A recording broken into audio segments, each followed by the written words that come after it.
এই মাত্র বাজার থেকে চলে আসছি, মাথাটা খুব গরম, ঠিক আছে। তা আপনাদের সাথে বাজারটা শেয়ার করব। এটা আমার রোজার বাজার না, এটা হচ্ছে আমার মাসিক বাজার। অনেকেই বলেন আপনি এত বাজার দেখেন কেন, বাজার দেখেন কেন। আসলে আমার যে পেজটা, আমার যে আমাকে তো এগুলোই দেখাইতে হবে, তাই না।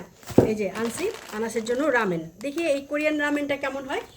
দুইটা এনে টেস্ট করব, পরের বার পুরো প্যাকেটটা আনবো। আর এখানে আনছি চিনি, ঠিক আছে। তারপরে ডাল। বাজারে গিয়ে তো দেখি সব কিছুর এত দাম, চা পাতা, তারপরে ভিমবার, গুঁড়া দুধ। চা না খেলে তো চলেই না ইফতারের পরে। আর এটা হচ্ছে মুগ ডাল, ইফতারের পর চায়ের জন্য একদম হাহাকার শুরু হয়ে যায়। বুটের ডাল, গোস্ত দিয়ে বুটের ডাল পরোটা আমার বাসার খুব একটা স্পেশাল আইটেম। আর এটা হচ্ছে চিড়া। এই প্যাকেট চিড়াটা আমি কখনো ইউজ করি নাই, এবার প্যাকেট চিড়াটা আনছি, দেখি কেমন হয়। আমি সবসময় খোলা চিড়াটাই ইউজ করি। আর এখানে আনছি সাগুদানা, দুধ দিয়ে খাওয়ার জন্য, এটা খুব ভালো একটা আইটেম, ডেজার্ট আর যেটাই ধরেন। আর এটা হচ্ছে আটা, আমি ঢেলে দিই সব।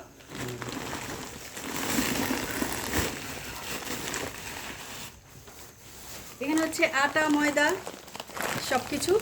আচ্ছা, পোলার চাল আছে, পোলার চাল। এই যে পোলার চাল প্যাকেটটাই মনে হয় খুব ভালো। খোলাটার চেয়ে, আমি জানি না, অবশ্যই জানাবেন কোনটা ভালো, খোলাটা নাকি প্যাকেটটা। ওকে। আর এই যে তেল, আমি হচ্ছে তেল খাওয়ার রানী, 5 লিটারে হয় না, তাই এবার একবারে বড়টা 8 লিটার নিয়ে আসছি। 8 লিটার আমার 1 মাস যায় সুন্দর মতো, আরামসে। আর এই যে আনাসও ছিল আমার সাথে বাজারে। আর আরেকটা জিনিস মজার বিষয়, সেটা হচ্ছে এই যে বোরহানি, ইফতারির জন্য। ইফতারিতে আসলে বোরহানিটা না হইলে চলেই না। আজকে 2টা বোতল আনা হয়েছে। আর এটা হচ্ছে মাঠা। ইফতারিতে মাঠা খাওয়ার চেষ্টা করবেন, মানে দই জাতীয় যে কোনো জিনিস আপনারা খান সব খুবই ভালো হবে। হ্যাঁ, এটা স্বাস্থ্যের জন্য এবং পেটের জন্য খুবই খুবই উপকারী। আর এগুলো হচ্ছে টুকটাক, এগুলো হচ্ছে টুকটাক, মানে গুঁড়া সাবান। ধনিয়া আনছি, ধনিয়া হচ্ছে চাট মশলা বানানোর জন্য। এটা কি শ্যাম্পু। তারপর এখানে গুঁড়া সাবান, এই তো গুঁড়া সাবানের সাথে আবার একটা ফ্রি সাবান। আর সবচেয়ে মজার আর স্পেশাল আইটেম কি সেটা বলি। ও, এখানে আরেকটা জিনিস আনছি, তরকারির মধ্যে সবজি। সবজি দেখো তেমন একটা চলেই না, তারপরে কিছু সবজি আনছি। আমি একটা রান্না করব ভাবছি, সিজলিং, বিফ সিজলিং রান্না করব, সেটার জন্য একটা ক্যাপসিকাম। আর আনছি হচ্ছে গাজর আর পেঁয়াজ কলি, আর হচ্ছে বরবটি। আচ্ছা, এগুলো পরে দেখাই। হ্যাঁ, মজার জিনিস হচ্ছে এটা আপনারা কে কে খান বলেন তো।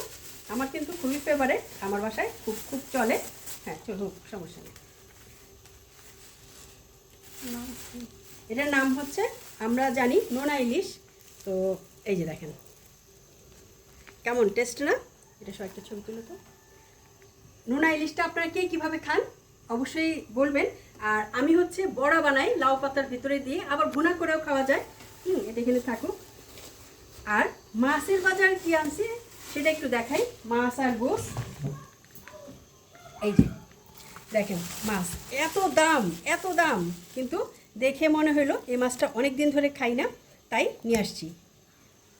এই যে, কিন্তু বড় বড় ছবিগুলো বেশ বড় বড় ছিল কিন্তু। আর আরেকটা আনা হয়েছে, এটা হচ্ছে সবসময় যেটা আনি, এই তো মুরগি। এটা তো আমার বাসায় থাকবেই, চলবেই সব সময়। এই যে, আর আরেকটা সবচেয়ে ইম্পর্টেন্ট, এত কিছু আনলাম, এই যে দেখেন, ক্যামেরাম্যান চলে আসো, চালের বস্তা। চালের যে এত দাম বাড়ছে, চিন্তার বাইরে। আমি এই যে এই চালটা খাই, এটা হচ্ছে কি, মানে যাই হোক, মিনিকেট চাল। মিনিকেট। আপনারা কি চাল খান জানাবেন অবশ্যই। তো এই হচ্ছে আজকের আমার মাছের আর তরকারির মাসিক বাজার, প্লাস মাছ, তরকারি, চাল। ভালো থাকবেন সবাই। আবার ইফতারির স্পেশাল আরেকটা জিনিস আছে, সেটা তো দেখাই নাই, জিলাপিটা করি। এটা না হইলে কিন্তু ইফতারিতে জমেই না, আমি আর হাত না দিই, যেহেতু মাছটা ধরছি। আমার ক্যামেরাম্যান আবার বলবে তুমি হাত দাও কেন। এই যে বের করে দেখাইতে পারলাম না, প্যাকেটেই রইল। আজকের স্পেশাল হচ্ছে এটা। আমি বাজার করতে করতে আর কথা বলতে বলতে ঘেমে গেছি, এখন এগুলো বুঝাইতে কতক্ষণ লাগে আমি জানি না। তো ভালো থাকবেন সবাই, আজকের মতো টাটা।